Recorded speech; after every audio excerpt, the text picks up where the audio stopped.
Hi guys! Welcome back to my Dirty Kitchen and welcome back to my YouTube channel, King TV. So ngayon, tuturuan ko kayo kung paano magluto ng sinigang na salmon. Balik! Ako na magluto!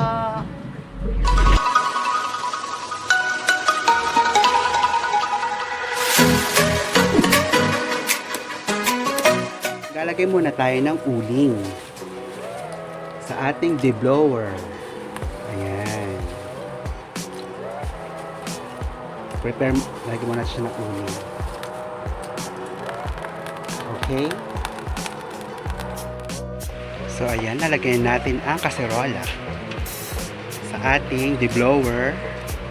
Ayan. Na yung ating mga ingredients. Meron tayong sinigang, sampalok, sibuyas, kamatis, at saka yung ating salmon. Ayan. Meron din tayong kangkong dito. Ito lang yung gulay na ilalahok natin dahil mahal ang gulay. Wala tayong okra, talong, sitaw. So, ito na lang kangkong. Ayan. A few moments later. Ayan, kumukulo na ang tubig.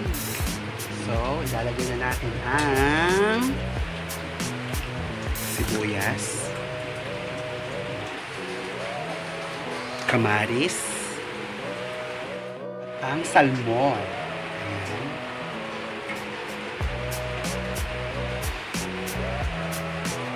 Lagyan natin dyan. Dyan. Dyan. Dyan.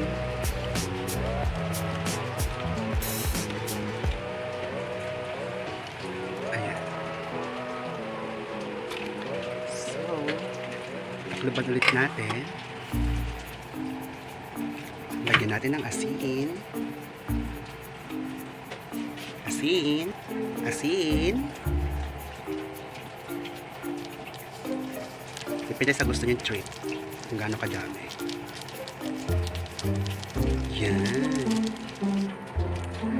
A few moments later. Pag kumulo na, ilagay na natin ang sinigang mix. Ayan. Ayan.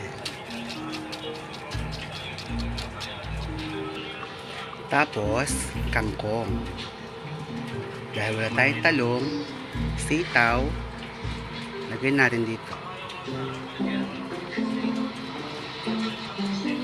Ayan. Damihan natin ang kangkong. Ayan. Perfect. So, balikan natin siya mamaya.